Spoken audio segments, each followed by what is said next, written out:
What up, my freaks? RuinusInsight here with part 16 of my Total War Warhammer 3 modded Drazhoath the Ashen Old World campaign. So as we saw last time, we continue to advance outward from the crater of Jarnagrindor. Well, at least for now. We still have to conquer the rest of it, but we should be done with the Dimmed Sunz greenskin this very turn, or over the next couple of turns. And we have destroyed Clan Gouger for good at the Graves of the Dragons and are now heading southward as, unfortunately, between the episodes, Imric has decided to not so much declare war on us, but in fact to declare war upon the Challengers of Khorne. And when I speak of between the episodes, as promised, I did end the turn and did the admin for these 2 turns. That was remaining, so we can continue as we are. Now, the fact that Imric is now at war with us does change things a little bit, in part because if we take a look at the Challengers of Khorne here, we have an ally mission to defeat Imric himself. And fortunately, you can use this to find out exactly where he is. And where he is at Drak Gazan. The unfortunate aspect of this is that he is, by the looks of it, very close to our territory of New Strigos, and thus we will have to try, as best as we can, to intercept him with Drazhoath. I don't know that we can, and also this changes a few things in terms of what we're going to do. We were going to declare war on Malus, but we know that Malus has other armies, unlike this one, and by the looks of it, actually, Malus seems to be wise to the idea, as he is heading away from Nabua rather than near him. So, I think what we'll do is try to chase Malus down as best we can instead, and not declare war upon him this turn. Instead, looking to try to knock out Imric's at least main stack, which is here, before we do so. I've always wondered whether it's an intentional aspect of the missions that it allows you to see where an enemy is, even if they're in fog of war. But I guess it's sort of like intelligence from your allies. They're telling you where they are, as they are the ones giving you the mission, so maybe that's the way. Anyway, Drazhoath, you're headed southward towards Imric. Huh. You know what? Go closer to this way. Yeah, do this. I'm thinking that if they have declared war on us, and if Imric is here, assuming he doesn't go for Malus's territories, he'll try to go here. And if we go here towards Drak Gazan this way, and he goes here, we'll just miss each other. And I would think, since there is an anti-player bias to the AI, no matter what they do, they'll most likely try to move here. We could try to build some... No, actually, no, we can't. We have no money. Never mind. That's not gonna work. Oh, well. Yeah, we also have our Slayers being constructed, but we don't have any money to build more right now. We'll probably transfer them to one of these armies for the... well, actually, maybe we can get some money. Let's see about everybody else who needs to move, like Kuntij here, for example. Go to the Remnants of Battle, and... oh, it gives us no money, doesn't it? Alright, Hollow True Silver. And Sorcerer's Blades, good little buff for you, and there's a Mysterious Island down here. Let's pick that up. Can that give us money, or can it only give us a buff? I guess we're about to find out. Try not to fall off the edge of the world there, bud. Aggression, which will give us Mathan's Blessing and a tiny bit of cash, but not enough to build any Slayers. Also, while we're down here, Middle Manager Stormbreaker, you are looking to... oh, looks like we can't attack this place directly, meaning we'll need to land and then presumably attack after. Alright, fair enough, land. Oh, I guess you need to land on... huh, yeah, and then head up there. That's pretty cool, you gotta admit. These territories are really neat.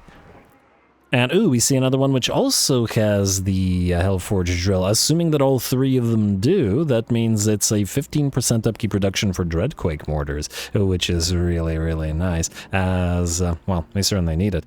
Down to 16,000, and we'll continue to drop as we will continue recruiting things. Pretty much every turn now, gotta start pumping, or continue pumping out those armies. Zardrak Doomtamer. There was some stuff that we wanted to do with you, but we'll get back to you later. Let's see about Gorthy and about Zatan here for a second. You head to the Quarries of Woe. See if you can't auto-resolve it as... Pyrrhic victory, and at the cost of 2 laborers, we'll take it. We know that he can win, there's absolutely no reason. Hey, and he got a potion of healing. Nice. We'll do outposts here, since we need more raw materials. Like so, and oh! This place had one of the ancestor relics. I didn't realize that. Let's give this a read. You have surely pleased Hushet this day, seizing the runic tablet of Thungni from the Dowie's fragile grasp. The upper echelons of power in Jarnagrund would not fail to be impressed should this relic be paraded before them. Yet, the great drill of Hushet awaits. Can you truly afford to delay the opportunity to power this mechanical beast and drill down into the molten core of Father's realm? So, the option that this gives us is...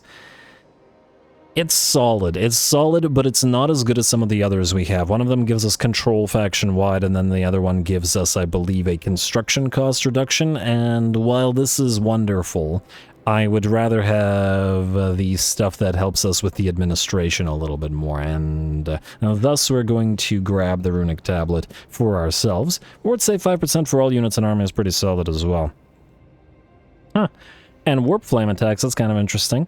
We could have this be perhaps in an army where we use some Tzeentchian forces. And actually, speaking of, okay, first of all, let's claim this for ourselves. Do we get another little, no, apparently we don't.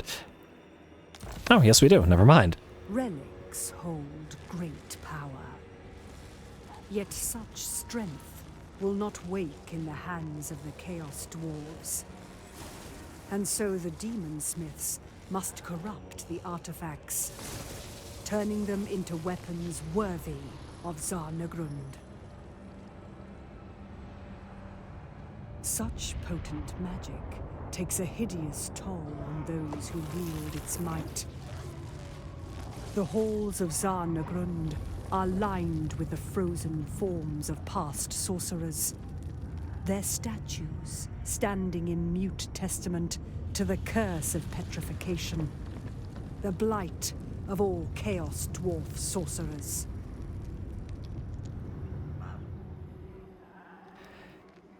Alrighty, and the nice little lore tidbits out of those are pretty nice as well. Anyway, unexpected runic tablet of Thugni, which we will figure out which army to give that to in a little bit, as I have not yet decided. The great drill can wait. More importantly is the image of superiority you'll project when this long-lost talisman of the Dowie is on display before your peers. This is proof of your military domination. The upper echelons of the Empire will have to take note. Now your decimation of those weak-willed enemies of chaos is clear to all.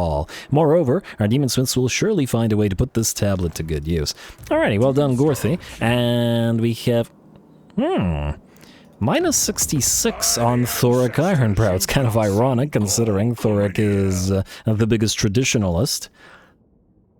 That's probably as close as we could possibly get to allying with a dwarven faction. If we luck out and get a few more... what are they? Considered lords might actually be able to counteract this, despite the massive aversion. Granted, he'll still have massive aversion to other chaos factions, but there is a distinct likelihood of them actually never reaching each other, so, Certainly something to think about. Irony be damned. Anyway, let's see what we gotta do. There were a couple of other things that I was considering in terms of the units, since we're talking about acquiring units, and maybe it's time to actually get a few more military alliances going. Let's do the Demons of Chaos, since they give us a lot of access to units, and let's just hope that they don't do something stupid like attack Scarbrand.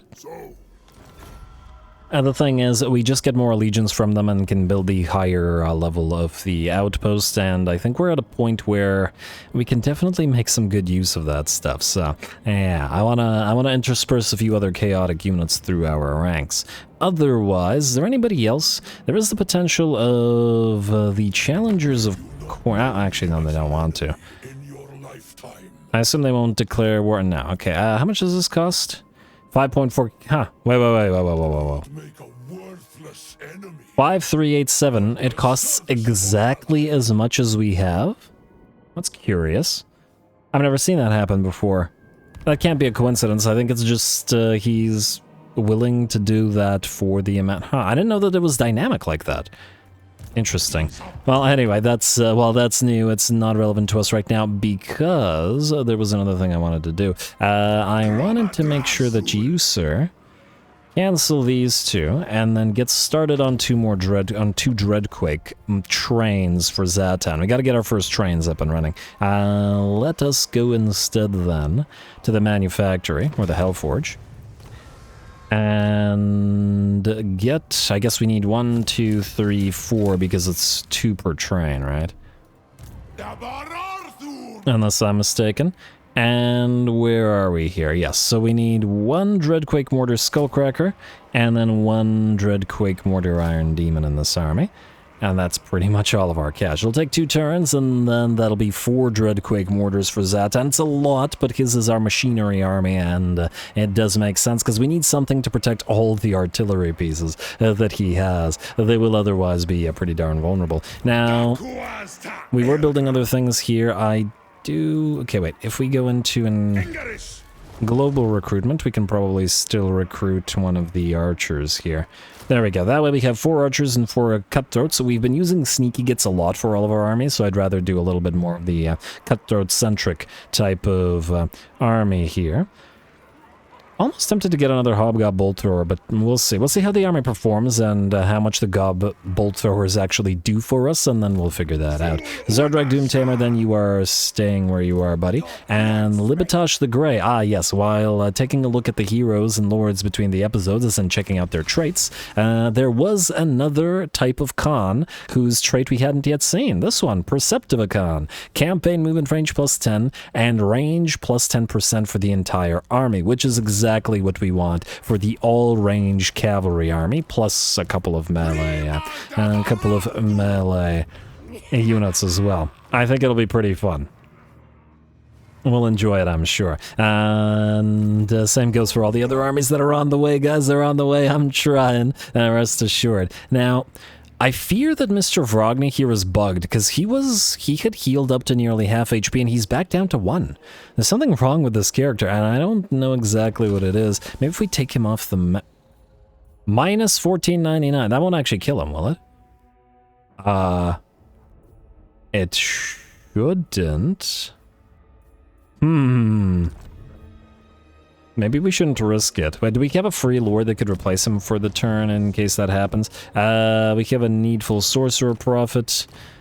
Do we have a needful overseer? We don't. Or any kind of overseer. Unfortunately, we don't. You know what? I'm not going to risk it. Let's pop you into a camp stance, get you really close to the Howling Expanse, but not directly attacking it as yet, because we want to wait 1 turn before we hit the rats, because these guys are just out of range. I also got our first bully boy, a lord on the field, a bull centaur, Kerf Damitash. Oh, look at his little portrait here. He's so tiny. That's adorable, but yeah. And I love the fact that he's got a big hat as well. I mean, come on. That's a hat. It's not a Nagash type hat, but it's a solid hat. Anyway, these guys have a decent number of buffs potentially here. Constant casualty replenishment rate and physical resistance for the entire army. Sort of solid generalist lords between that and Bull Run especially, buffing everything up. He obviously can reduce the upkeep for Bull Centaur renders, though we might not have a lot of Bull Centaur renders in this army, so it might actually behoove us. Anyway, to go for this instead. Vanguard deployment for the entire army is actually insane, and this probably should be nerfed, so we're probably not going to get this. And surprisingly, the Bull Centaur Lords give a armor-piercing missile damage and speed for missile units type of thing. Granted, the 10% and 10% isn't actually much of a buff, but it's still quite interesting. And we got charge bonus and weapon strength for Bull Centaurs out of Bull's charge as well. This is another generalist thing for upkeep reduction, and then this is for laborers and all that sort of stuff. Still, a fairly interesting lord that I'm excited to try out when we get to it. Anyway, let's keep going. Let's keep going. Who else needs to move? Rekarth the Dominator. I keep forgetting who you are. Oh, right. You're just waiting for Astrogoth to come around, so keep on waiting, sir. Corpsec doesn't need to move because there's security. And Belsaru Hagheart. Oh, right. You don't need to recruit anymore, so you're going to move this way. And it'll take 3 turns by the looks of it to get to Rocket Test Site. And they're moving towards us. Ooh, all right. It looks like we're going to fight. They shouldn't be too afraid of us because we just have orc laborers in here. You're a caster, right? Okay, you are a caster. We're definitely going to need it. I don't know if you'll survive this, depending on what else is in here. We shall see. Zatan, you have another auto-resolve before you. Let's leave the channeling stance and head on into it. Like so.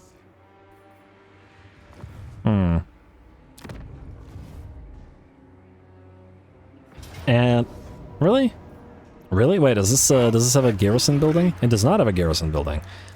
You really don't trust in the artillery, eh, game? Alright, fine, we'll do this then. I'll just do it max speed in manual mode, essentially. What do we want or need in terms of spells? The Purple Sun as a rares probably won't help us that much. We don't have a lot of mana in the first place, so I think we'll max out the Fata Biuna specifically for this fight.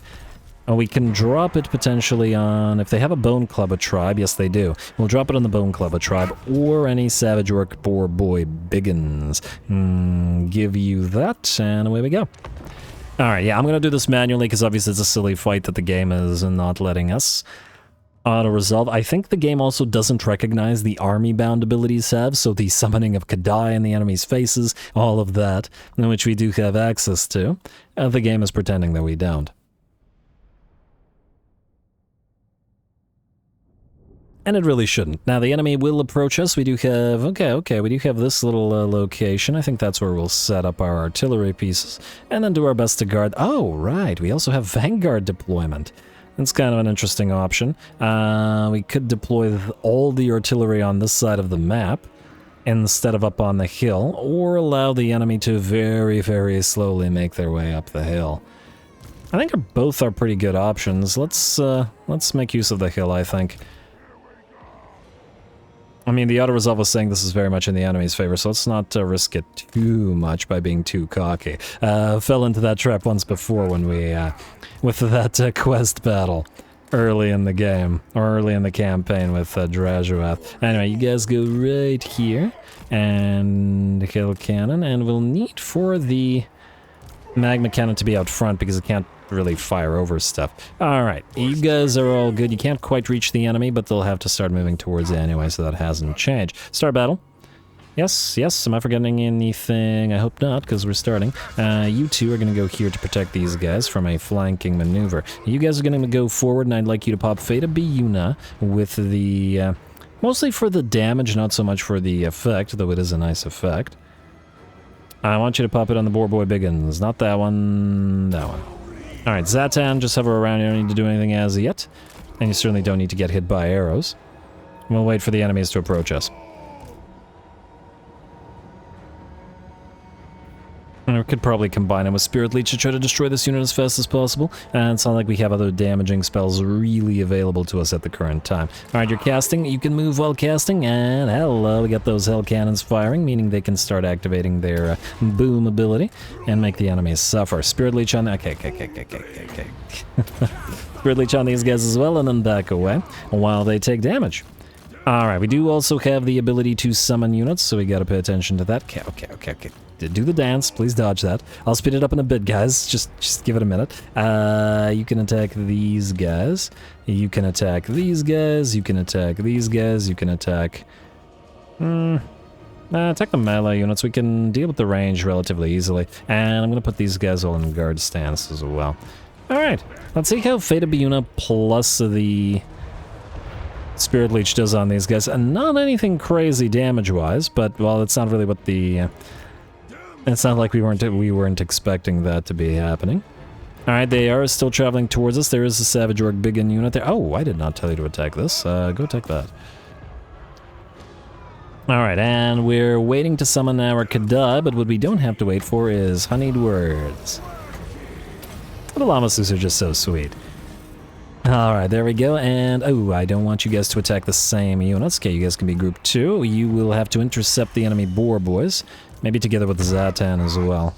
In fact, you can be group 3 and you can hover overhead without doing anything else. The Zatan, stop these guys in their tracks, and we'll have these guys drop below. Let's pop the enfeebling foe on them so that they can get mobbed and heavily damaged, hopefully, rather quickly. Ooh, they try to move away. Clever, sadistic snare. Ain't no running from that. Lovely. Alright, there's the other unit coming in. Let's make sure we debuff it with an enfeebling foe as well, right as it moves in. And switch target fire to you, and I guess you, magma cannon. How far on that? Alright, how are we doing here? You fire down on these guys. Nice failure of a charge. And let's do one of these Wraths of Jar. Let's also summon the Kadai Fireborn right there. And how are we doing? Sadistic Snare won that for us. Let's also help defend these guys. There we go. Very nice, very nice. Artillery are doing their work. You guys can all blob in. And Kadai Fireborn are tearing apart those Savage Orc boys. You can switch target fire to these guys. You can keep firing and maybe pop a Spirit Leech, even if it's not going to do too much damage. It'll at least do something. Breath of Hatred. What is this? Oh. A buff affects all allies in range. Oh, that's interesting. Yeah, why not? Move in. And then pop Breath of Hatred, I guess. As well as the Withering on these guys, and... I think I'm Soul Blight once the other unit moves in, but frankly, we're probably pretty okay here. Alright, Zatanna, you can debuff these guys again with a Withering. I also do have the Shadow ability, should be neat to use it, but by the looks of it so far, we're pretty okay. Anyway, you guys return to where you were before, and let's switch targets. In fact, all three of you target this. I don't really hit anybody you can still reach. And there we go. A lovely little fight. Give a few more seconds to the rest of our units to fire away at the enemy. Let's also pop a Dumahashit on, I don't know, maybe these guys here. Like so.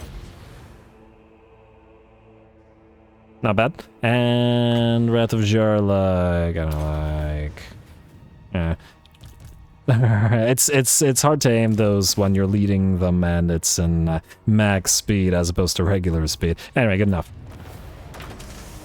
Good enough. That territory is destroyed. 6 losses, but they were never going to make their way up that hill with all of our artillery batteries firing down upon them. And not to worry, we've got a few other artillery-centric armies planned. The all-ranged army, the rocket army. There should be some fun to be had. And considering the sort of big empires that are starting to surround us, we should be able to have some fun against them, especially Grimgor, because it feels like the most lorefully appropriate one.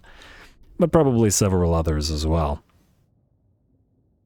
Once again, it depends on how much interest there remains in the campaign as we keep going, because I am willing to, go into a major war against Karazakarak and Karak Kadrin, against all the regular Dawi.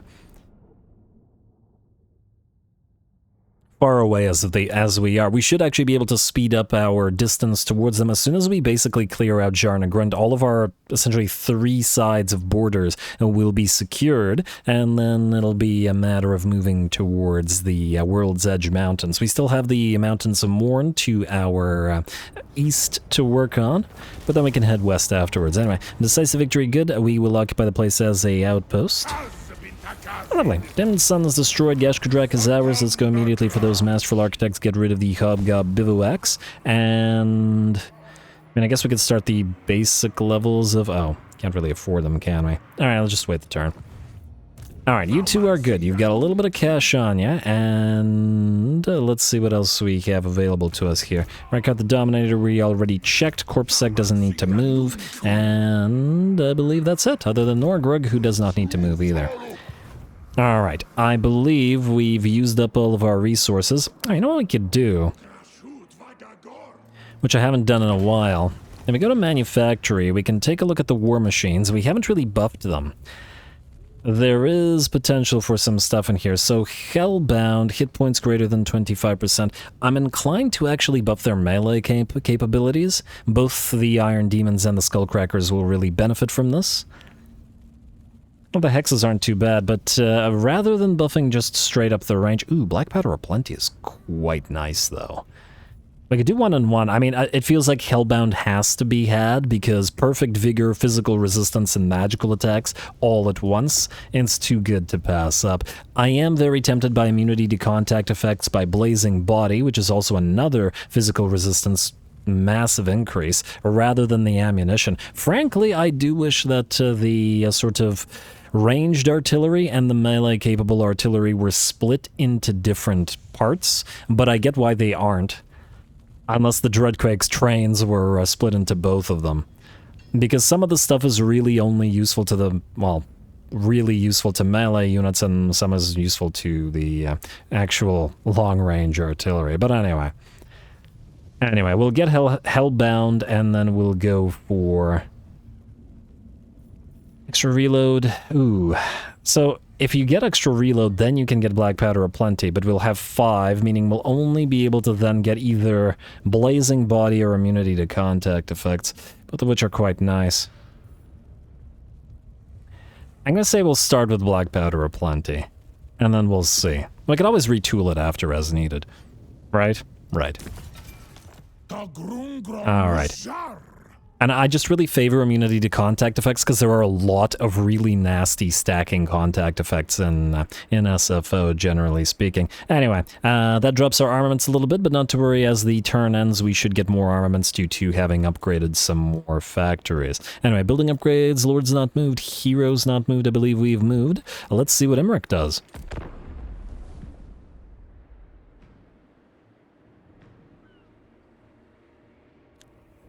Oh, also, before I forget, while the turn is ending, yes, we reached the engagement threshold, and this will be a longer episode, and the engagement threshold remains 300 likes and 50 comments, and the next episode will be an hour long as well. Now, Kairos is the only one I think we can't do a military alliance with, because he's currently at war with everybody, and also, just check out this empire that Tamarkan has cut out for himself. It's very nice. It's very solid. I want to take a look up there in a second. Yeah, decline this for now, Kairos. I do love you, Big Bird, but, well, actually, I hate you, but we can't have you being one of our enemies. Oh, so he doesn't use his annoying abilities against us, so we gotta keep him nice and friendly. I forgot what I was saying. Yeah, Tamarkan, looking like he's pretty strong up there, which does make sense, because more likely than not, I think Tamarkan's going to be winning every single auto-resolve battle that his own army gets into, regardless of his, you know, special super hero units. There's Tamarkan himself, and he's always been an absolutely insane lord, just insane. And certainly some people think he's perhaps should be a little bit weaker, but it's not really Tamarkan himself as much as it is Bubabolos that is the really strong aspect of him. Take him off the Toad Dragon and then, you know, see how he fares. Alrighty, and well, I guess since I've started talking over this end turn, I guess this is where we're going. But frankly, there's a couple of places where we may very well get attacked, like that little army of... hobgobs here in the center. I forgot what those guys are called, but the guys that are holding the rocket test site, which we are moving towards with our super basic army of laborers and such. And speaking of laborers army, I think we might get our first battle of our actual laborer army this very turn. Pretty excited for that. Check out those ogre laborers and stuff, as well as the siege giants, as this will be their debut potentially. And I think with regards to the laborers army, we'll probably actually want 2 laborer armies essentially following each other because, well, obviously we'll want to be able to mob sort of super elite armies. Like, if we run into Chosen or anything crazy, then we'll want to actually be able to fight them. There it is. Rekarth Trueye will indeed attack us, and...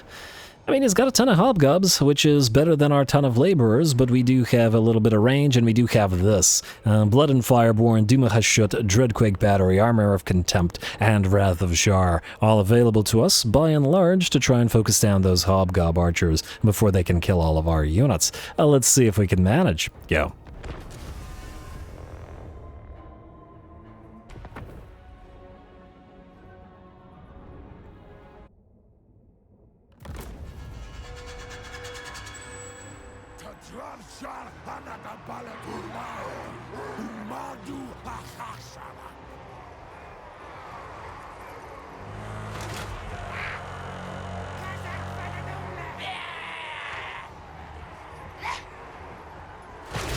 Alright, here we go. I was just waiting for them to get their first volleys up because I wanted to hear the sound. Anyway, here we go. It's laborer, or melee, and hobgob range versus all hobgobs all the time. We'll see how that works out. Anyway, we're going to start the battle off just by annoying the enemy infantry with our long range,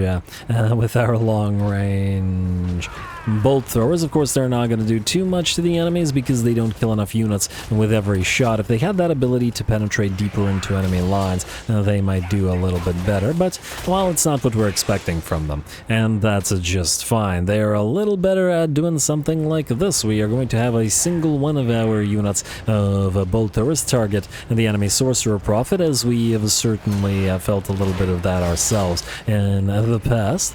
And we'll see how long it takes to bring that sorcerer prophet down. In the meantime, the enemy units are moving in and they are beginning to lay down that fire arrow rain upon our units of first hobgoblin laborers or goblin laborers, followed by the orc laborers. That's just fine though. These guys can just sit there and take arrow after arrow. There's absolutely no need to move because we have a great position here that's protecting our own range units. And it allows us to drop our army abilities as well. Ooh, it looks like the enemy lord is down to a third of his HP, or a quarter of his HP now. Considering that was only one of the bolt throwers, that's not bad. In fact, that's not bad at all. And while obviously they're not really doing anything to the enemy infantry, missile or melee, that's not their purpose, and that's just fine.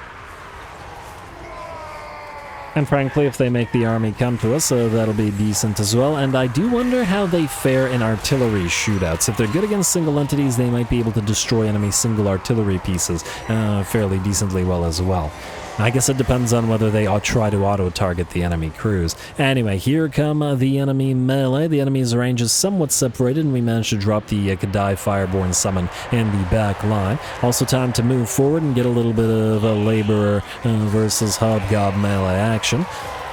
All the while our bound abilities are dropping and down upon the enemy below. Does look like the enemy manages to break through our lines with at least one unit of sneaky gits, living up to their name certainly, and smashing into our hobgob archers here, who rapidly lose about half of their number. Probably taking a few arrows from the enemy hobgob archers as well. But at the end of the day, we are still holding, and the blob of laborers will still, by the looks of it, not allow the enemy through, and our hobgob bolt throwers are still firing. Probably not doing a crazy amount of damage once again to the infantry like this, but, well, it's sheer numbers of bolts that will eventually count. How many units do the newly added goblin bolt throwers for the greenskins have? It's more than 6, right? Is it 8? Is it 20? Is it 12? I gotta double check. It feels like more than these guys have, but I could be wrong. Alright, another Wrath of Jar comes down, about having the HP of some hobgob archers there. There are still a few of the enemy sneaky gits fighting here as well, so we'll drop some flame and shadow upon them. At the end of the day, even though we only have laborers and hobgobs here, we do have plenty of army abilities to rely upon. And we can surround and destroy the enemy units, or simply pin them in place and allow our range / our bound abilities to do the damage. And by the looks of it, that particular plan is being fairly effective, as the bounce power shifts to about 80% in our favor now. Plenty of enemy units are escaping, and as they do, we'll make sure that they move right into the line of another bound ability, namely the Dreadquake. There we go. Couldn't afford to have dropped those too close to our line, not because we care about our laborers surviving, but because we didn't want the laborers to all get wiped out while they were still being used to soak up enemy arrow fire.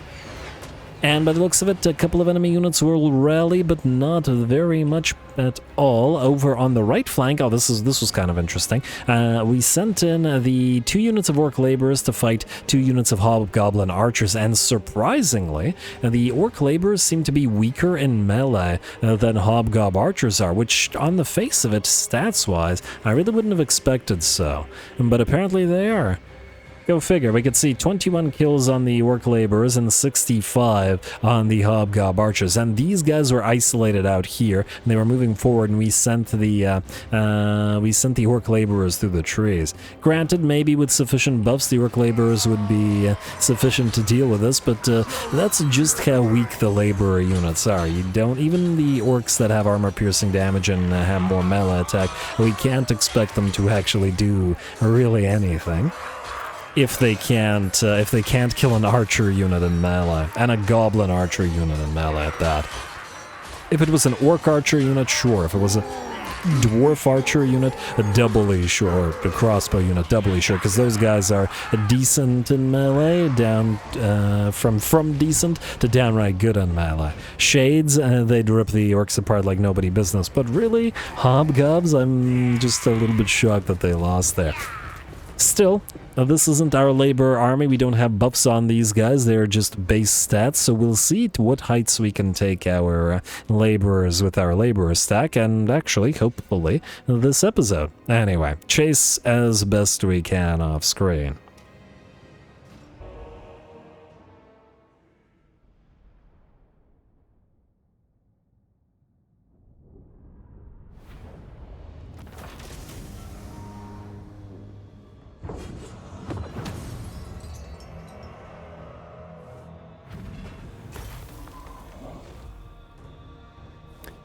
All right, there we go. Well, the Hobgob Boltors didn't do a crazy amount of damage, but they didn't do nothing, which is good in and of itself. And frankly, they were able to snipe, or at least one of them was able to snipe the enemy lord fairly quickly, which I think is a pretty good sign, because we're putting them in our Hobgob armies. I mean, this isn't a real army; it's just there to deal with this. And once we do, what that most likely means is that these things will be able to cover the anti-cav, anti-monster sort of anti-lord sniping situation, while the Hobgob archers deal with the enemy infantry. So I think it'll work out fairly well at the end of the day. We are going to, I guess, transport the captives here, and this guy will probably move away and probably continue recruiting, but what can you do? Military access with the Horns of Hashut? No, you guys are occupying territory that is rightfully ours, and probably same with House of Azeroth.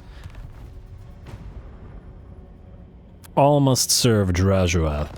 Alrighty, and what do we have here? Stealth is possible. Oh, okay, we already read that.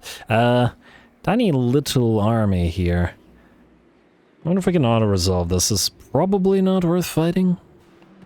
Let's see what the auto-resolve says. Close victory, really, against this. And do we have to do another little small battle? Maybe we do. It just depends on how heavily this will damage this convoy. I'm a little bit worried about it getting obliterated somewhere. But at the same time, it feels like a waste of time. Alright, just try it, risk it. Hopefully it won't screw us over too hard. Don't hurt the train, please. Okay, it hurt the train, of course. How did it even hurt the Dreadquake Mortar? Oh, it's a Skullcracker Dreadquake Mortar. Never mind. How did it hurt the Iron Demon? We will obviously heal up as best we can. Alright, ally begins outpost construction. Good for ally. Ally begins outpost construction. Ah, yes, I also decided while taking a look at the diplomacy between the episodes to go for the alliance with the Clan Moulder Scave, and they're the most likely ones that we will probably be able to align with, so yeah. Alright, Scheme of Doom performed. Clan Moulder, enemy killed in battle. Great Taurus for Belsaru Hackheart. And signature spell casting. Winds of Magic House for Spirit Leech and Burning Wrath are both pretty solid. You earned 20 allegiance, finally, with a allied faction. Convoy completed, good. And 2 Goblin Laborers for you. Winds of Pain, that helps us out. Power reserve increase, and +1 capacity for Bale Taurus, a few free Executioner's Axe, and a Spell Rot Scepter, which is kind of terrible, so we don't care about that. But hopefully we could turn it into something a little bit better for us. Now, I am quite curious to see where Imric went. Okay, I don't see him, so maybe he didn't. Damn, if I was wrong. Who was it? Okay, Challengers of Khorne, Ally Missions, Imric. Okay, that doesn't help. Oh, okay, so he's right here. Meaning he, aha, so he is going to move towards us. Okay, so Market Surveyor, I want to see exactly where he is. I also see the other Dark Elven army moved. Okay, there he is, and ooh, this Dark Elf army is moving here. All right, Drazhoath, you're going to move as close to Imric as possible. If he can reach the Tower of Bloody Tooth, he can. There's not much we can do about it. Alrighty, and you know what? Oh no, Arbal is moving towards these guys. Okay, whoa. While I don't mind some of these territories, we have to have Dragon's Landing because of Anarel's Tomb, which is campaign movement range for all armies faction-wide. The other stuff is irrelevant, but that's a decent buff. What we can try to do is this. You... 5,000 gold. Alright, fine. We'll pay you 5,000 gold for the military alliance. Like so. And then we will draw you into a war with the Skullcrag Greenskins, who are currently only allied with the Red Shield, and I have no idea who they are, so we're just gonna do it. Call our allies to help. They'll all help, and good. Hopefully this will force our ball to move away from taking territory from the Knights of Caledor. I also see Malus is right here, okay, so we're probably gonna fight him. In fact, there's no probably about it, but let's do things in order. Kuntij. Alright, well, either way, you're moving this way towards the soil rig, and I'm gonna double check. Are you able to reach this? It looks like you are. That's kind of hard to tell about the movement, so as soon as this guy gets there, let's check out what's going on at Drazhoath. Looks of it not much. Might be able to auto-resolve it. Clairboard, wait. They are, I feel bad about this, I really do, but we gotta have their stuff. I still find it very bizarre that we can't confederate them.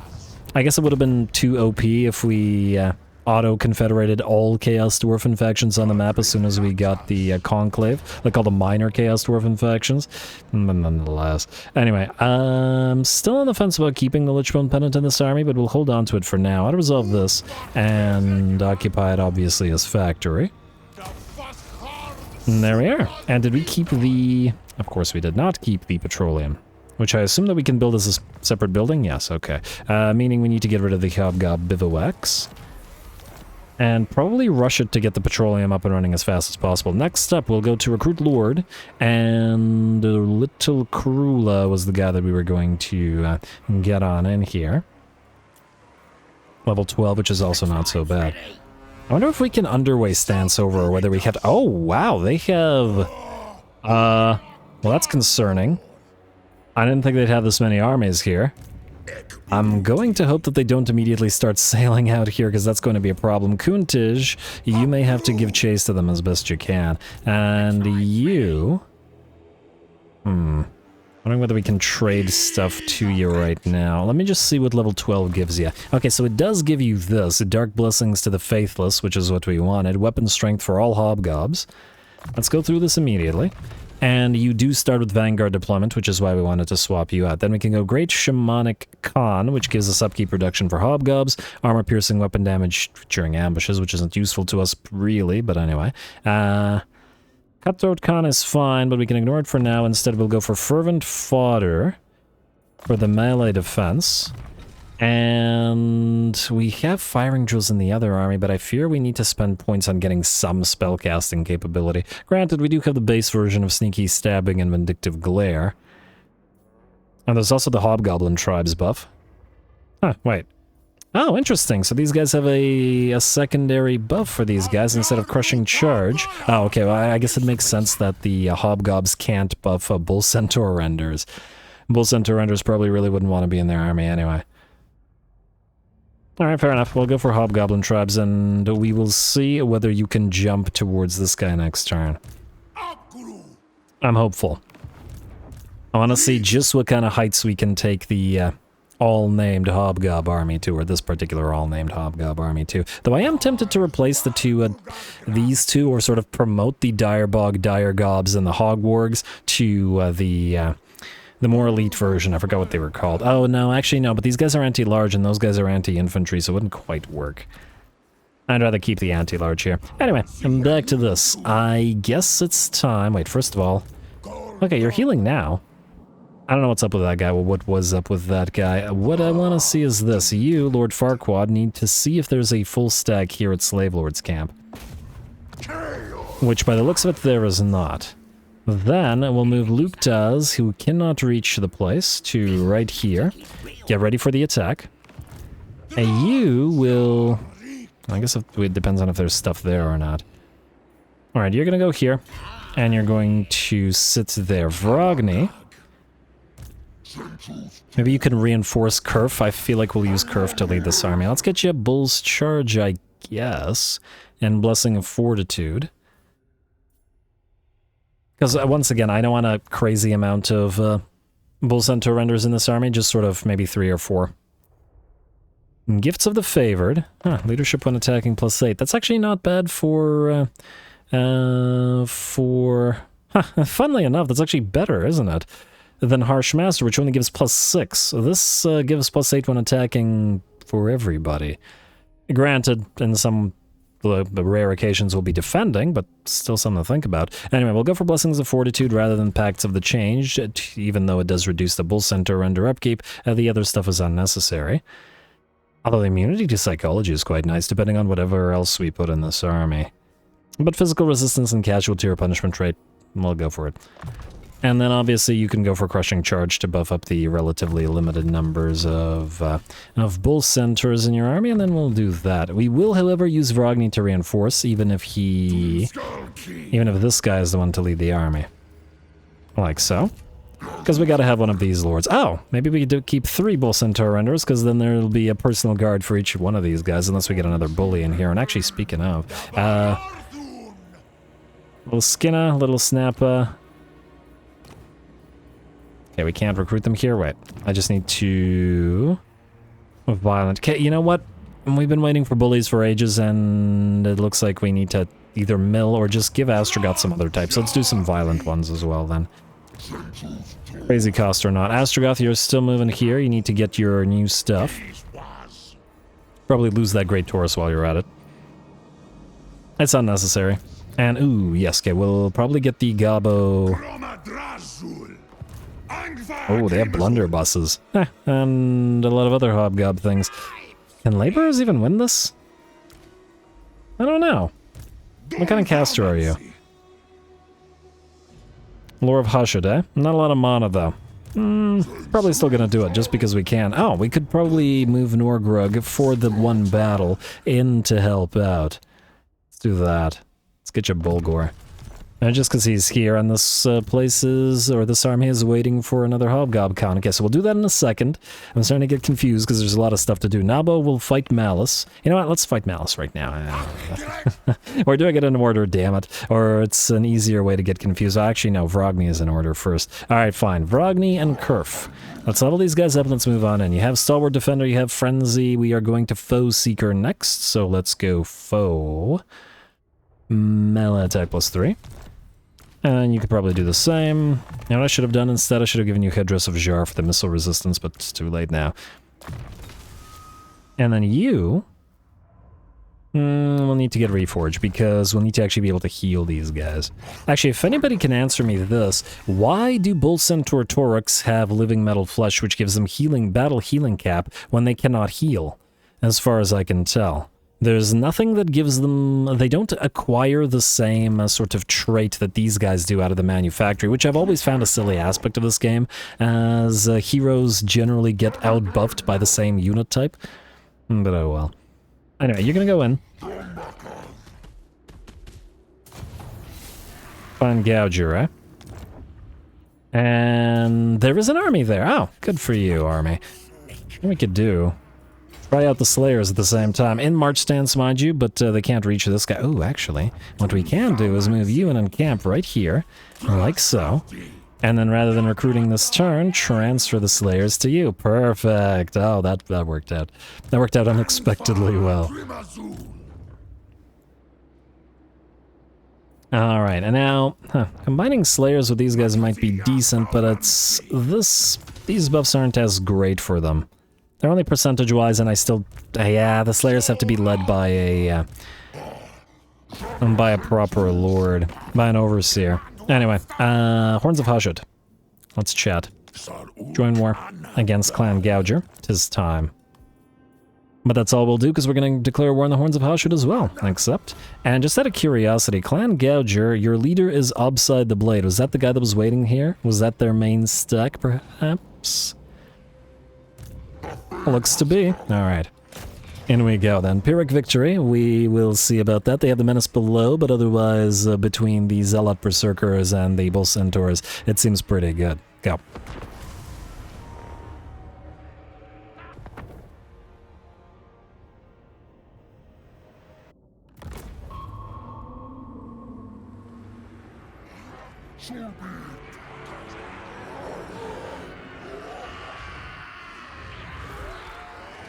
Alright, I think our new Bull Centaur Lord said something, but I couldn't quite make out what it was. Now, just out of curiosity, do the Bull Centaur Lords look any different from the Taurox, or do they use the exact same...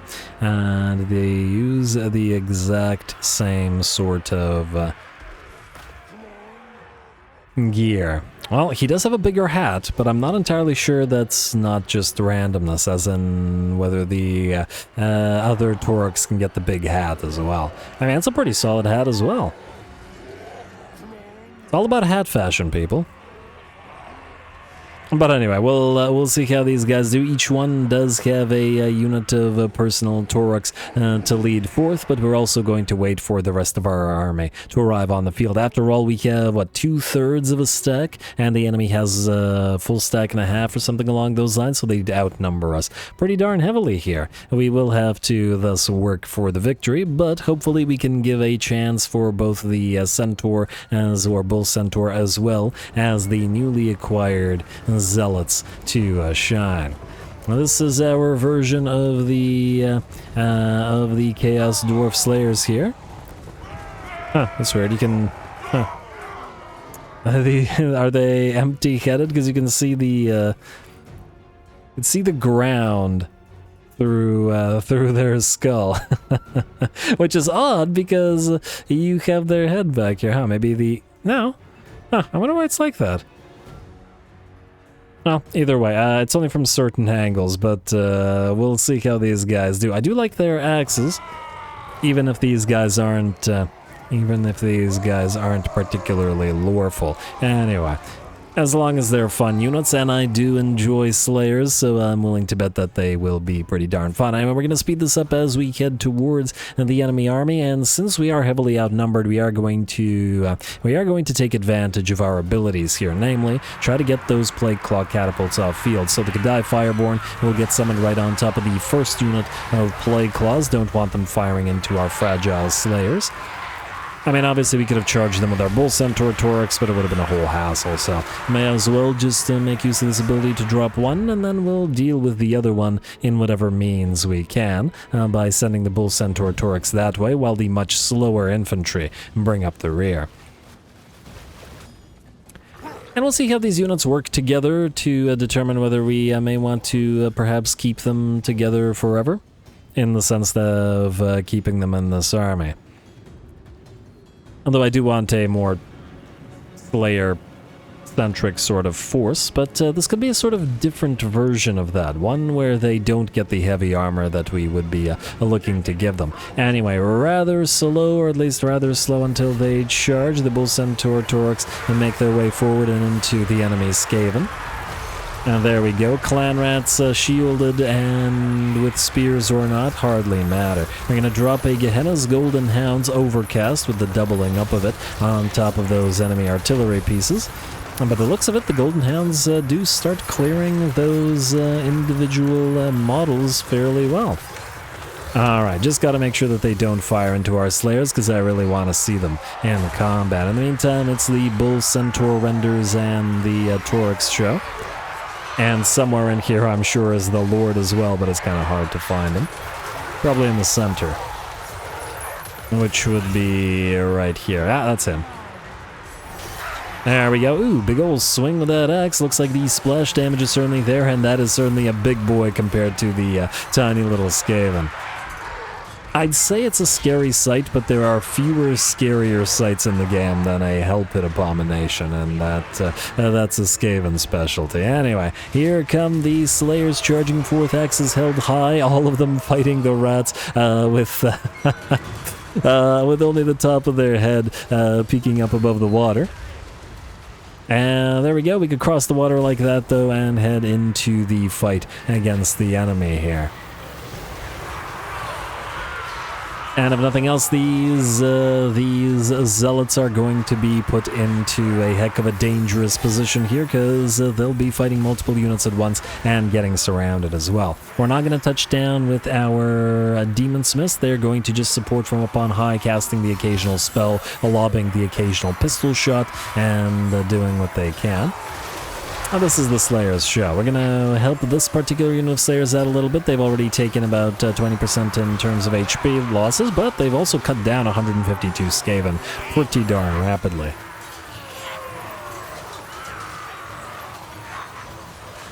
The damage is certainly there. Now, out of curiosity, yeah, so these Zealot Berserkers are anti-infantry, rather than anti-large like the Dwarfen Slayers would be, which does make sense. I guess they're maybe somewhere between, not Cornate Berserkers, the Norscan Berserkers and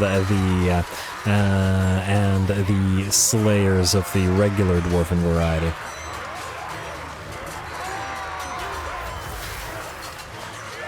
Alright, well, they are hacking their way through many a clan rat, and many a Skaven slave, but there's always more to be found where that came from. Balance of power is in our favor now, though we are starting to take damage on some of our units. These Zealot Berserkers are down below half HP, though fortunately for us, they haven't lost too many of their models as yet, and I bet a fair few of them were actually killed off by the enemy Assassin Lord, the Master Assassin, who will get annoyed by getting knocked down by one of our lords and launch a fireball at them, but, well, that's probably not going to be super effective against our fire-resistant units. Anyway, the Zealots have hacked their way through this particular unit of clan rats, who begin to book it on out of there. And these guys are still in the fight and, ooh, have gotten into Rampage. Well, no more controlling these guys, so it looks like they're going to give chase to the enemy as they run. Fair enough. Out here, over on the left flank, it looks like one of our Bull Centaur Renders got pretty severely beat up, having dropped down to about 60% of their HP, because they were fighting Storm Vermin with halberds. That does make sense. And we did end up helping them out by sending in all 3 units of Bull Centaur Renders to make sure that they could use their mass and prevent any more kills on the Storm Vermin with halberds. Definitely a dangerous matchup for the Bull Centaurs. I do like their shields, though. I don't know why I said though, I just plain like their shields.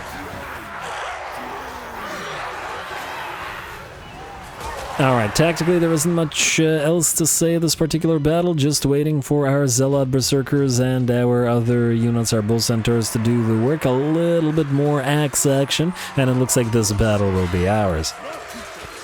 And by the looks of it, they're doing pretty good. Fun unit. We'll see. We'll be seeing them mixed together with some other of our units as well. And since they're a basic tier 2 unit, we can certainly mix them with some more elite infantry as well, just for fun. Once again, really hoping to get some Needful Overseers. I know that you can get Needful Overseers for a fact, so yeah, just waiting on it.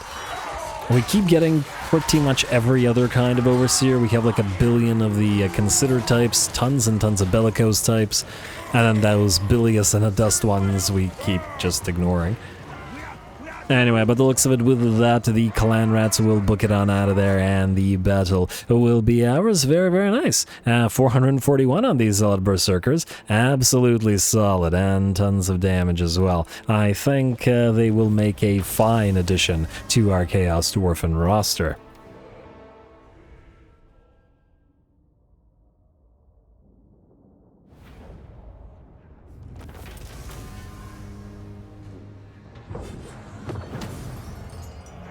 Alright, there we go, and hey, we got a Talisman of Preservation out of it. Very, very nice find. Very happy with the performance of the Slayers, at least against Clan Rats and Skaven Slaves and Storm Vermin by the looks of it. Though they did lose a decent bit of units, they also racked up a heck of a kill count, more in fact than the Bull Centaur Renders, which were in the battle for longer. So good job to the Zealot Berserkers, and we'll see how well they do when we get them in a stack that works towards buffing them properly. Talisman of Preservation, yes. Lovely. And we will occupy the place as Dire Town is an outpost. I guess an outpost it is then. Alright, and you got a Potion of Healing. Well done, Vrogny. You don't need this right now, I think, because I no longer am sure which army you're going to be leading. But we'll figure that out as we go. Honestly, well, I'm not married to the idea. Now, I also don't dislike the idea of having the Zealot Berserkers in this army together with some of the Bull Centaur Renders. It's just that it's at a loss of a lot of armor for them, and frankly, no Chaos Dwarfen unit should be unarmored anyway. It just doesn't make sense for their current lore. This does give them additional physical resistance, but, oh, wait, they have 35% straight-up physical resistance, which is pretty solid, but once again, they could use the additional armor. I will think about it. It's certainly something to consider. Of course, we could use them in multiple armies. There is that. Yeah. Anyway, we'll figure that out as we go. Let's continue in order, which I guess means another battle immediately. Well, you know what? Let's move some stuff around and then let's deal with that after. Field researcher, corporate spy, etc. Wondering whether I should send you here to figure out what's going on down there, but let's just go to Skull Splitter's Hold and start moving towards Shakalot's lair and figure that out as we go. Please don't fail. Hey, nice job, field researcher. Our tech is also going pretty well, so we don't need to worry about having too many more of these guys running around. Steel tech. Failure. Come on, man. Come on. Troop train. You are supposed to... Ah, yes. You're Zatan's guy. So, take from Jar Logistics all of these things and start ferrying them, troop training them over. Zatan will be very happy with all of that, I'm sure. Don't think you need to build anything else here yet, but this may also be the birthplace of our super elite infantry army, i.e. the Acolytes of Hashut, equivalent of aspiring champions, a couple of Infernal Ironsworn, maybe some Slayers as well, some Berserkers. And just to get some basic units in there, because they're only tier 2 and frankly relatively lackluster in terms of their stats. Maybe a couple of Siege Giants as well, just to further buffs, because they do give bolstered attack, which will be fairly nice there. Anyway, Belsuru Heckheart, we need to wipe this army out before heading to the rocket test site, so let's try to do so. You have firing drills, which I don't remember why. Oh, right, you were just a lord that we... not captured, but we got from our... confederations. I guess this does help the Hobgoblin archers. Hellforged Ordnance is... it's not really helpful. Let's get to Soulblight, I think. Like so. And I imagine that we can't auto-resolve this, because it'll... I shouldn't... maybe we can. You know what? Let's manually fight this super quick. This army should be dead, but if this particular army can capture Rocket Test Site without us having to send another proper stack over there, that would be really helpful, because we have an insane amount of territory to cover considering how many armies we have. But once again, from a strategic perspective, I really like what the Old World mod does for the game, because it makes me think about army positioning and such a lot more than Immortal Empires does, which kind of doesn't make me think about army positioning all that much at all. Okay, you know what? Okay, let's just... Okay, wait. Go like so. Then... put you guys here. Forward as you can. We'll put the blobs of units in front of them. We'll still need to treat this somewhat seriously because well, obviously, we're still using piles of laborers. You can fly, which is great. You guys are going to be the front line, so get ready to move, and then we'll keep, let's say, 2 of you in reserve behind the line in case, and then 2 of you each on the flanks, like so, and like so. Alright, I think that's good. Let's make you guys not run away. Let's make you into group 2, all of our range units together, and you guys will all be group 3, minus the 2 in reserve, and then of course you guys will be group 4. Alright, looks good to me. Let's get you over here. Let's move you here, all of you right there. In fact, push you all forward, and then you guys go here. You two will target the enemy Sorcerer Prophet, and you will pop a Spirit Leech and max range on him. And everybody else can fire away. There we go. In fact, all of you together fire on the Sorcerer's Prophet. And the faster we knock him out, the better it'll be. Alright, and let's see. Yeah, look at that HP drop. Should be a decent amount of those bolts coming in. There we go. A lot of them are missing, granted, but there's so many of them flying in that that doesn't really matter. Granted, this will mean not damaging the enemy army a lot, but, well, with the loss of the enemy lord, they probably won't be super happy. You're good as you are. Back these guys up slightly. And, okay, you guys have to target the Hobgob Archers, which are the critical enemy to destroy. And other Hobgob Archers have appeared, which means we will do one of these. And then we will pop a Blood and Fireborn on top of these ones right there. You guys will now charge out. And the rest of you should be fine. Enemy Lord is down, and you two will move towards these guys. You guys get ready to defend. We don't care about the sacrifice of a few of those units. Archer should continue firing. Get ready to Soul Blight the blob of enemies here, such as it is. You guys get ready to charge. We are looking pretty okay.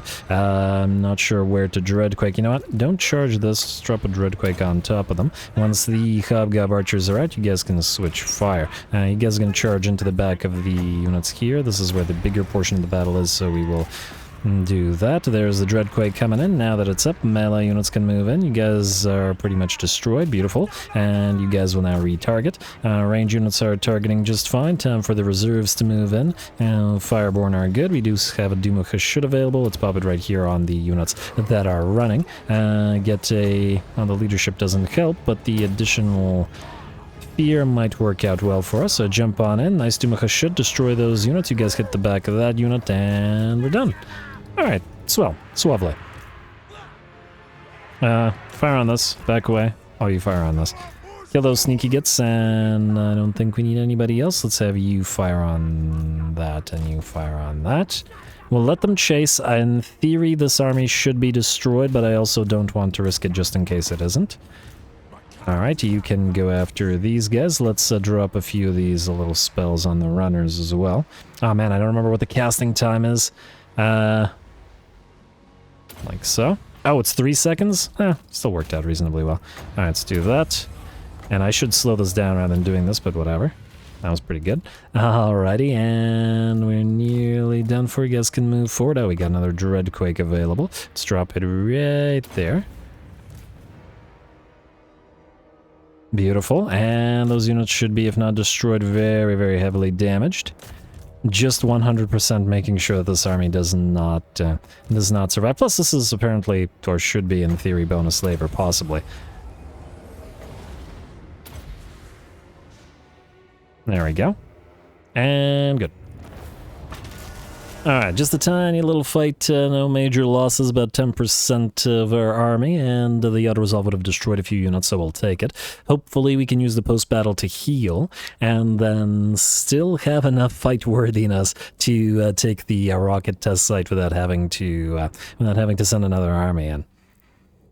It's really worth it because it'll take like 5 turns just to reach this place for any other army. Frankly, I'd be willing to get a Regiment of Renown in here just to make sure that we win, and then delete the Regiment of Renown after. And I'm actually surprised that I didn't do that earlier. But frankly, this was just the first time this army fought was pretty fun, so. So I guess I'm conflicted. Alrighty, and we are nearly there. Come on. Alright, and hey, another Lichbone Pendant. Very nice find, though. And yeah, it's a decent bit of labor, but we have to conscript here.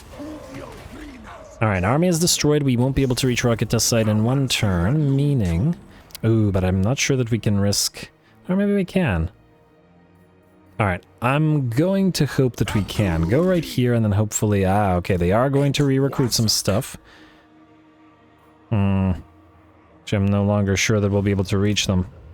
Because it's consuming 50 campaign movement stance when entering stance, but afterwards it's not consumed, meaning I think we have to actually move forward. Lose the Lichbone Pendant just in case you die. Alright, I'd prefer the heals, but I also would... yeah, alright. Go here.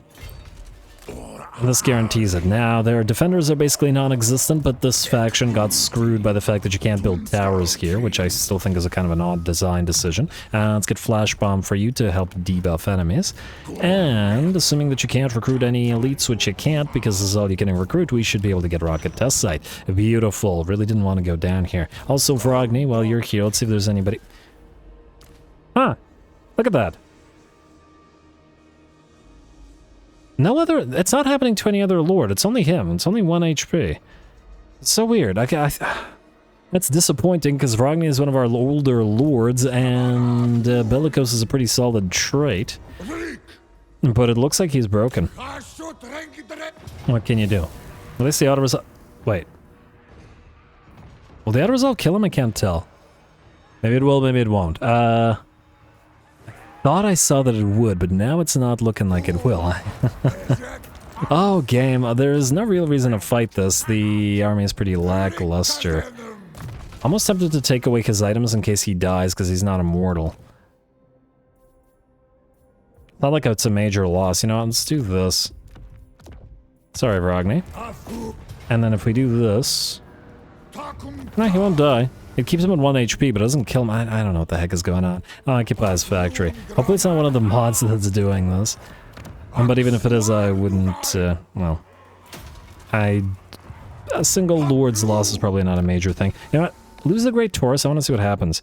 You're still back at 1. Maybe you'll level up to a different mount and you'll be fixed. Maybe. On the Llamas it'll work. Huh, it couldn't have been one of the items he had. What did he know? He had a Helm of Discord. I don't think he had any unique items. Odd. Tremendously odd.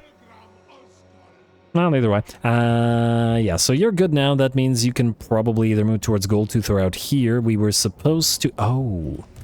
Wait a second. These 2 Death Shriekers... Oh, damn, I screwed up. These 2 Death Shriekers were for you. Take the Death Shriekers, because Zatan already has 2 Death Shriekers. I got so excited about transferring all this stuff to Zatan that I did it like that. Did it like hat. Anyway, Death Shriekers, alright. Start transferring them over. My bad. Next up, who is gonna move? Nabua. I guess it's your turn, my friend. Lots of battles this episode, but I guess the battles have to continue. Malus is in a prime position to get attacked, and I'm excited to try out those Annihilators and Infernal Guard with Naphtha bombs, so that's what we'll do. What do we want here?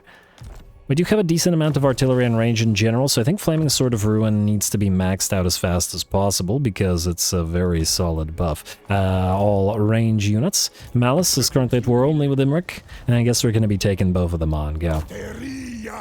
Flare War, don't call your allies to help. We'll be fine, I'm sure. And ooh, we're strength rank 3 now. That's nice. I wonder who, which factions on the map are stronger than us currently.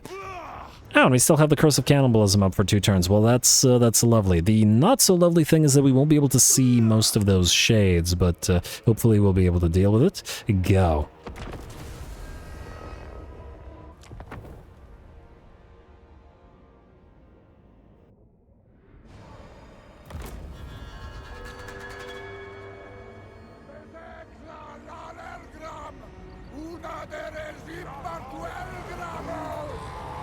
Alrighty, here we go. I guess it's a day of trying out all those new units. First we tried the Hobgob Bolt Throwers, then we tried the Zealot Berserkers, and now it's time to try out the Annihilators, who are the Trollhammer Torpedo equivalents. Although their faces aren't covered, which is kind of interesting if they're supposed to be... Because, yeah, they're dressed like Chaos Dwarf Warriors rather than being dressed like Infernal Guard, but they're part of the Infernal Guard. Odd. A little bit odd, but, you know, it's just a modded unit, whatever. Anyway, the other unit, of course, here are the bomber units. Infernal Guard with bombs. So they do have the shields, just like the regular Infernal Guard do, but they have plenty of those bombs to be chucking, and hopefully they'll be quite useful for us against blobs of infantry. Anyway, we've got a rather nice position here on top of a hill once more, and we're certainly going to take advantage of it, launching those Death Shrieker rockets at the enemy together with the oh man, looks like all of those missed. But yeah, Death Shriekers do suffer from potentially getting dodged by enemies a lot. At least the shots from the Hell Cannons are homing, so the enemy will have a lot tougher a time. And not to worry, as the enemy attempts to actually charge forward towards us, it'll still have to take shots from our Death Shrieker rockets. There we go, like so. Alright, and of course we're powering up all of our artillery right now with the Flaming Sword of Ruin, which increases base missile damage. 1.2k splash damage on that Hell Cannon, and, well, I guess the numbers don't really mean much if you're just looking at the raw numbers in terms of artillery, because you have to look at explosive damage and explosion radius and all that sort of stuff. But anyway, They're stronger is what I'm getting at. Artillery fire keeps coming down on Malus's force as it continues moving towards us. We are, of course, taking a few extra shots to hit the enemy Reaper bolt throwers as well. Make sure that they can't quite fire back. Looks like an enemy unit of Harpies attempts to give chase to our Lord, but will get gunned down rather rapidly by our fire glaives and even a couple volleys from those Trollhammer torpedoes. Not that that's really needed against Harpies. There we go, and Trollhammer torpedoes once again working rather nicely with our fire glaives, especially once we slow down the Harpies like we do here, and with the combination of flash bomb and flammable. That unit is down, and here comes Malus charging our front line directly. If you want it done right, I guess you gotta do it yourself. Unfortunately for Malus, all of our range units will focus him down and drop him rather rapidly. Very, very nice. Alright, and those Harpies are fleeing now. I'm going to take a few more torpedoes to the back, but it looks like the enemy range units, the more threatening enemy units, being the armor-piercing, stalking Shades, have arrived. A bit of a shootout, lasers versus a repeater Dark Elf crossbows, and of course the Trollhammers, or whatever we're calling the Chaos versions of them. I guess it's Annihilators. Although, is that just the name of the unit or the name of their torpedo? I mean, they're all torpedoes. And here we go, the naphtha bombs come down as well. Ooh, nice little effect as they destroy and knock down plenty of units and combine nicely with those hell cannon shots as well. Here comes another volley, and it looks like those units of Shades book it on out of there. Oh, the artillery fire, the torpedoes, the naphtha bombs. This is horrifying. Those poor, poor Dark Elves. They never knew what hit them. Anyway, with that, it looks like once the enemy has seen the horrifying firepower available to us at mid-range, they decide to book it on out of there, and the battle is ours. Minus, wow, what is this? The enemy sorceress Helenor has 94 melee attack. You're a sorceress. You're a sorcerer. How do you have 94 melee attack? Well, she's hitting our poor overseer Nabua real hard, who is just about on par in terms of HP. Damn. Alright, she's down to 72. Okay, I guess that was a murderous prowess active, but she still has an insane amount of melee attack. And she's on foot as well. Well, that's kind of interesting. And, okay, he's going to take a hell cannon shot to the back of the head. And you know what, Nabua, maybe stop getting hit by her. That is an insane amount of, melee attack. And there we go, we'll just have the troll hammers deal with it instead, or the torpedoes deal with it instead, as the enemy sorceress will probably disappear under the fire from those volleys. One more volley, perhaps from both units.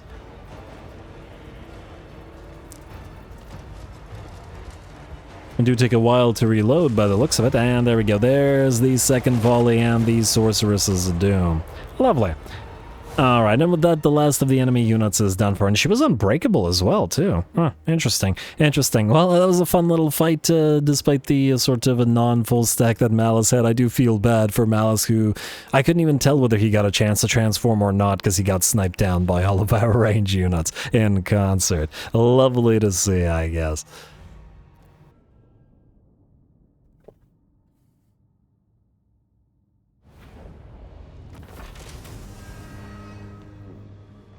Alrighty, there we are. A really fun fight. Solid work from the Infernal Guard with naphtha bombs, but nothing too crazy in the sense that they're not out damaging melee units or anything like that, and a similar thing for the Annihilators as well. I do like the loreful additions that are not OP, which is appreciated. Got a gleaming pennant out of it, and frankly we'll want one of these in every one of our Goblin and Laborer armies for the additional discipline, and not necessarily in this army. What the heck was up with Helenor, though? That sorceress, which was nearly ripping Nabua apart. And he has some items, even if they aren't anything crazy, but still. Damn. Anyway, and 49% army replenishment because he's the only one that got hurt. I guess we will... Well, I mean, we're just going to auto-resolve the remnants of this army, so there's probably no need. You know what? I think we'll take the money. We want to keep recruiting. The remnants of the army will back away, but we should be close enough to be able to chase them down like so. Quick little auto-resolve here. And let me guess, it's going to do more damage. Yeah, 29 loss than the actual fight did, but, well, it's not unexpected. This time we can heal up. And then we can march stance back the way we came and hopefully still be able to reach Ruined Landing in a turn. I can't guarantee it. Huh, this guy doesn't want to stay on the road. I think that might be wrong, so go here. And maybe it'll work, maybe it won't, but since we're healed to full, we're good either way. Enemy killed in battle, Gleaming Pennant for Nabuel, let's lose that, and I might give him some items. I'm not sure that we have any to spare as yet. Ah, okay, so it's minus 10 armor and plus 100 armor piercing damage. Certainly remains a defeat trait that would be nice on Drazh, but he's down here anyway, and it'll take, is it 4 or 8 turns for Malus to come back? Hopefully if he does come back, he doesn't appear here again. As that way we'll be able to get him the defeat rate. I guess it depends on how quick Nabuel works through these territories. We'll have to see. Anyway, Zardrak Doomtamer, you were waiting on something. Actually, you were waiting on something. You were waiting on one more Hobgob Archer, and with that, your army is more or less complete. Nice and hobgobbly. Minus the fact that you don't have a lord. So not so nice and hobgobbly. What do we have in terms of Pelt Shamans?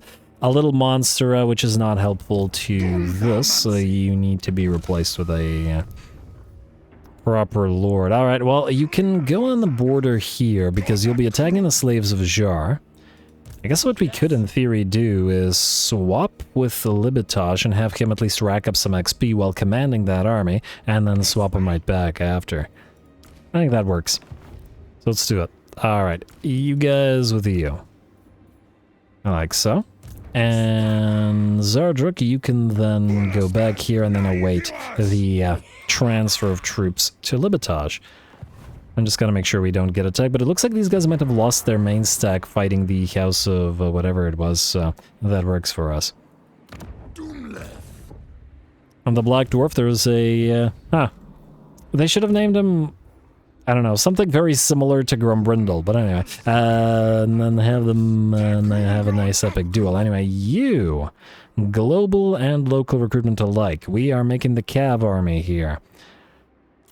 Go for these two, and then 1, 2, 3, 4 of those guys. The Cav army will consist of 1 Great Khan, 4 regular Khans. Each Khan will be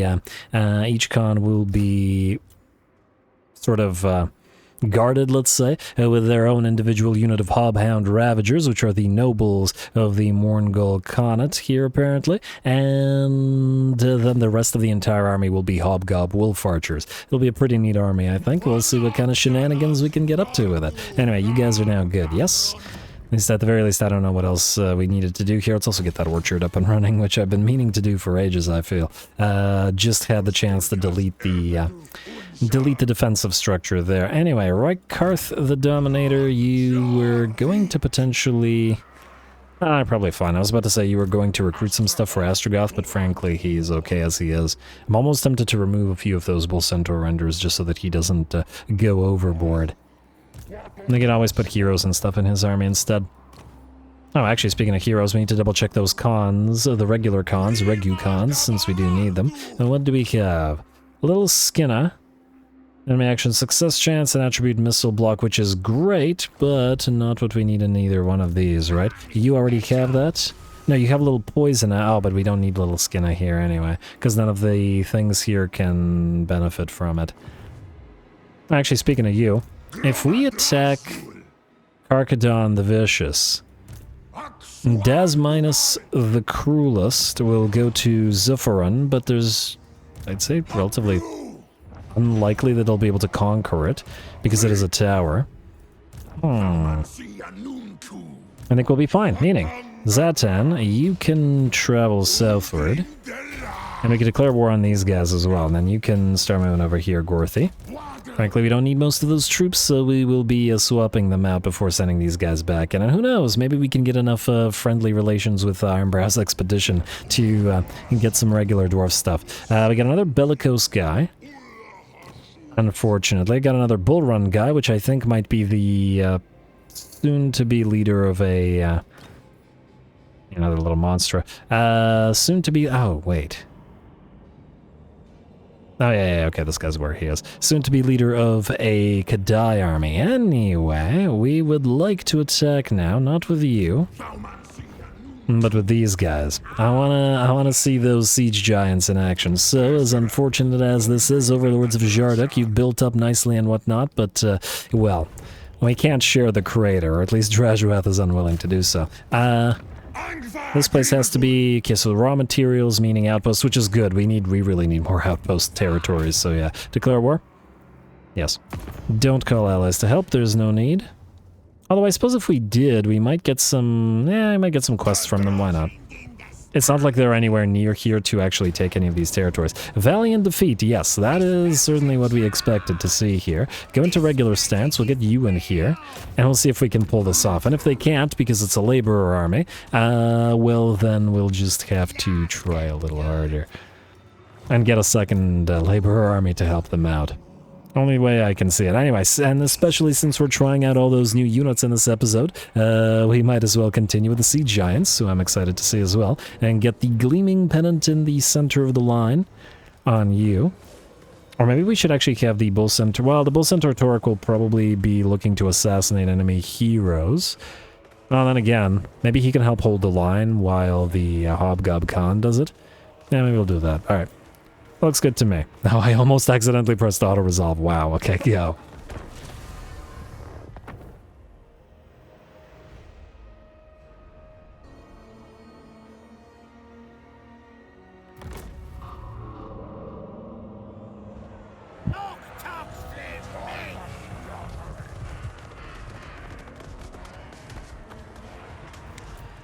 Alrighty, here we go. This particular episode we have tried out, well, we have tried out a modded unit in every single one of the battles, so why not try out more in this battle as well. We're going to start the battle off with a nice vindictive glare into the enemy blunderbusses, which does a little bit of damage, as we want to, well, reduce their numbers as fast as possible. But it is the new units that we're most interested in. So we first have the Ogre laborers here, who have varying types of masks on them, and well, their leadership is actually pretty decent now that we have various buffs on them. Then we've got the siege giants, who frankly are looking pretty fantastic. I like it. They got an ogre gut plate combined with a bunch of various armor pieces all over them. I think it's a pretty solid model.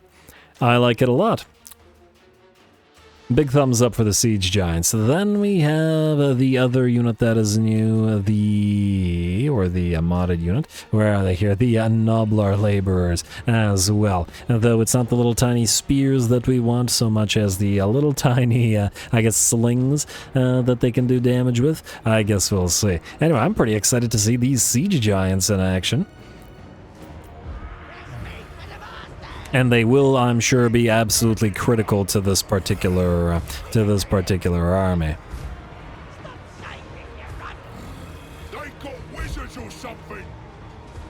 Yeah, they do got wizards or something. Anyway, here we go. The enemy will, block us off with a nice charge of a single sacrificial unit of very, very red, whatever. Oh, those are the Hobhound Ravagers. Oh, the enemy will send out a unit that we haven't had a chance to try yet. Well, good job to the enemy, and it looks like these guys will hold for a little bit before backing up, but still a good job to them for blocking us. The enemy has a lot of range units available to them and will be firing at us from 4 separate directions, so we gotta try to clear as many of them as possible. Here comes some army-bound abilities. We've summoned the Kadai in the field. There's that Dumo Hushit trying to mow down enemy range units, but it's hobgobs, and the enemy has plenty more where that came from. The Ogre Laborers, together with the Orc Laborers, will lead the charge together with the Giants in the center of the formation. For those that, once again, watch the Man-Eaters campaign, I'm echoing the army of the Noblars that we used in that particular campaign, which was extremely effective, and had 4 Giants there. I believe Slave Giants for the Ogres. And here, instead of the Nobblers, well, actually, we do have some Nobblers here as well. Here, instead of the Nobblers, we're using the Laborers. Anyway, love to see those Siege Giants towering over the enemy forces. Granted, they do steal the show a little bit from the Laborers, but we can't have an army of just nothing but Laborers. Or at the very least, nothing but Laborers without some kind of supporting units. And these guys do double as supporting units, as they do give that bolstered attack to allies nearby, so our units of Laborers will hit a little bit harder. Technically speaking, they do also have this Wild Roar area augment, but it looks like I couldn't figure out how to use it. Like, I tried pressing it and it doesn't seem to be working. Maybe it's a bug, maybe it's some kind of a broken interaction with a mod. I'm not entirely sure. Also, nice charge from that Bull Centaur Torque. Look at all those Laborers go flying. And I can't tell if he's quite happy or just in pain from getting shot by a blunderbuss. But either way, it was a nice charge. Blunderbuss is hitting the Siege Giant as well, who looked a little bit sad. But I'm sure he'll be happy once he stomps on a few of the enemies. There we go, and has them explode in bloody chunks. Some very nice cinematic shots on this particular battle so far. I am very much enjoying this. And of course now I gotta put some more Siege Giants and a couple of other armies. I was planning to put at least a couple of them with our elite infantry army anyway. And just because of the bolstered attack that they give them, I want to see what heights we can take the Immortals and the Disciples of Hashut Aspiring Champions equivalent as well. Anyway, we continue making our way forward, though the enemy range do seem to be focusing not so much our Giants, but in fact our Ogre Laborers, which are down to about half HP over on this side, which ain't so great for said Ogres, unfortunately. All good though, they are still in the fight. All those leadership buffs that we've given them have to some degree paid off. The Wrath of Jar comes down in the big blobs of enemy units, but the enemy is still doing a fairly decent job of blocking us off here. And the reason that it's a good job blocking us off is because they do have all those range units firing, and what we're trying to do is make a good enough use of our Giants' mass to break through the enemy ranks and go directly for the enemy range units, especially the enemy blunderbusses, as we saw them shooting us for a while. And ooh, looks like we finally get a little bit of range support coming in from our Nobblers, firing those slings. Once again, their range is really, really tiny. Oh, I was hoping you guys would fire. Yeah, 60 range is just so little that it's definitely hard for them to do too much. At least in one of these siege battles, I think we can make a little, or put them up to a little bit better use in a field battle as well, which I'm sure this army will run into, as it is more or less, or at the very least, near complete. Anyway, looks like the enemy lord has landed, having lost about 30% of his HP to Vindictive Glares from our own lord, who is still standing in the middle of all of this somewhere. There he is. He's a mage, and the enemy range units were trying to focus him down earlier, so we're just going to keep him slightly out of range of him and just keep on casting things. Especially the Itchy Nuisance, which is a solid area debuff of minus 35 melee attack, which we certainly need on our fragile laborers. It doesn't help against the enemy range, but, well, you can't win everything, I suppose. Alright, Siege Giants are trying to focus the enemy lord down, and of course continuing to do trample damage to the enemies below them. And we are still very much in the fight, though the bounce power has shifted in our favor, and we can see several of our units are either heavily damaged or attempting to rout. Ogre Laborers are out, these guys are down to about 30% of their HP. These Orc Laborers are down to like 15% of theirs, 30% on another Orc Laborers, 40% on the other two units of Ogre Laborers, and frankly, that's pretty much our entire melee line. And if they should take any more damage and start routing, we'll probably have to use our Nobblers instead, our Nobbler Laborers, as the melee to hold ground under the Giants while the Giants do the damage. Though admittedly in this particular line the Ogres are supposed to be doing damage as well, and ooh, I'm just now thinking we could also potentially grab some Plague Ogres from one of our allies and combine them with some Ogre Laborers, maybe make an Ogre army.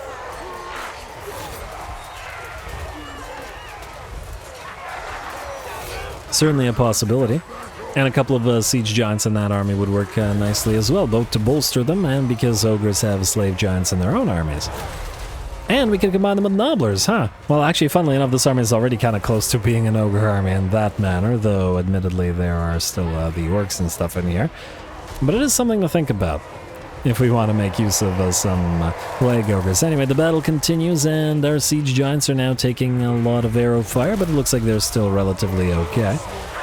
And they're not suffering nearly as much as the ogre laborers. Gotta remember that the siege giants can heal, and they have 50% missile resistance and 30% physical. Those guys are really hard to damage with range fire, especially non-magical range fire, which is what the enemy's fire is. Alrighty, and the balance of power is at about 90% in our favor, and in fact it looks like the enemy is done for. Several of our units are routed, but it looks like we were just able to break through the enemy formation. I do imagine that would have gone a little bit easier on the field because it took us 7 straight minutes of basically non-stop combat to break through. Lots of corpses basically under the 2 sort of sub-areas where we were fighting. Still, it was a really nice fight and solid debut, especially for the siege giants, who I'm sure got plenty of kills. Let's find out how many.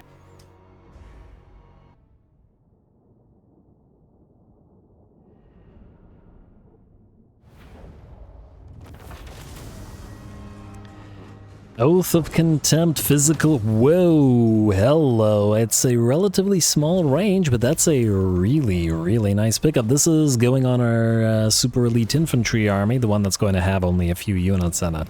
That should be perfect for it. Otherwise, I was very happy with that fight. It did take some doing. Half our army broke and ran, but the giants were wading through the enemy ranks, and the fact that our army shattered simply didn't matter. Or routed, whatever. Didn't matter, as the giants were in it to win it, and that's why they're in this army, regardless of the fact that the piles of laborers will not be staying in the fight too long.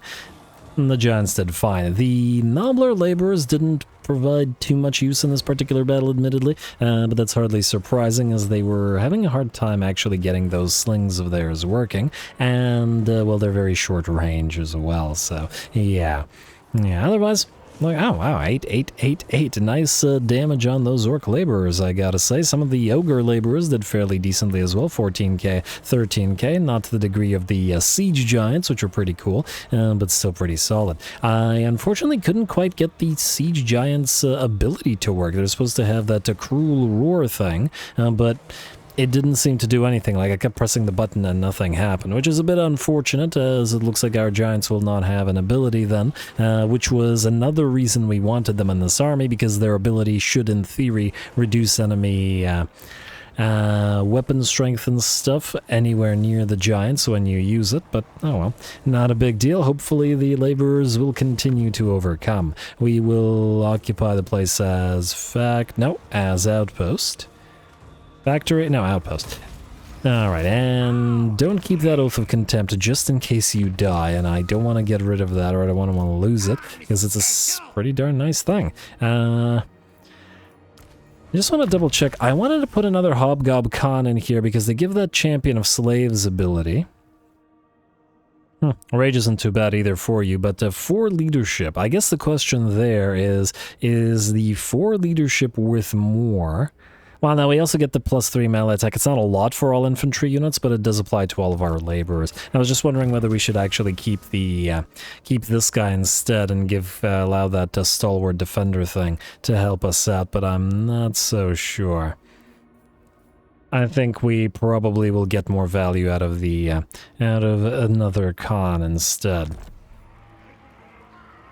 This guy's just in here temporarily anyway, and he's only level 6, and even if we were to have a Bocentaur Torok in this army, it would be a higher level one, since we can recruit them at like rank 22 or whatever it is, 21, so yeah, pretty big difference. Anyway, I love the little battle for you. Let's see if anybody else can move this turn. We are most definitely running out of time, or in fact we're basically out of it. I just want to see whether I can complete the end turn between the episodes, and yeah, okay, that looks like that's it. So we're not besieging anything anywhere, are we? Not this, not this, or this. Just had to double check. I don't think we are besieging anything. Which means, yes, I am going to call the episode here. I'll do this turn's admin of the raw material and building, and potentially recruiting in between the episodes, and hopefully the next turn's admin as well. And then when we come back, we can continue taking over the entirety of the crater. Hopefully wipe out Clan Gouger before they can do anything. And while we haven't debuted every single one of the new units, there's still a fair few left. We'll try the lava trolls out hopefully next episode, perhaps at Slave Lord's camp, as well as maybe even start building one of our newer armies. Plus we will have our trains on field next turn as well as our first regular Dreadquake mortars, which should be pretty fun. Oh, and we'll be looking to reduce their costs immediately as we try to take over these fantastic looking oil rigs. All of this just makes me think, man, I feel like the CA's devs could have done a little bit more with some stuff. I like this oil rig thing. It's a really nice idea. And there definitely could be more stuff going on at sea. And I will never forgive them for not having naval combat in this particular title, as I think it would have been the best title to have it in. But anyway, I digress. Lots of fun to come. It's been a very fun campaign so far. Still lots of armies to try out and screw around with, so stay tuned for it. Don't forget to leave those likes and comments below, especially to Threshold for the longer episodes. All glory to the algorithm, and thanks for watching.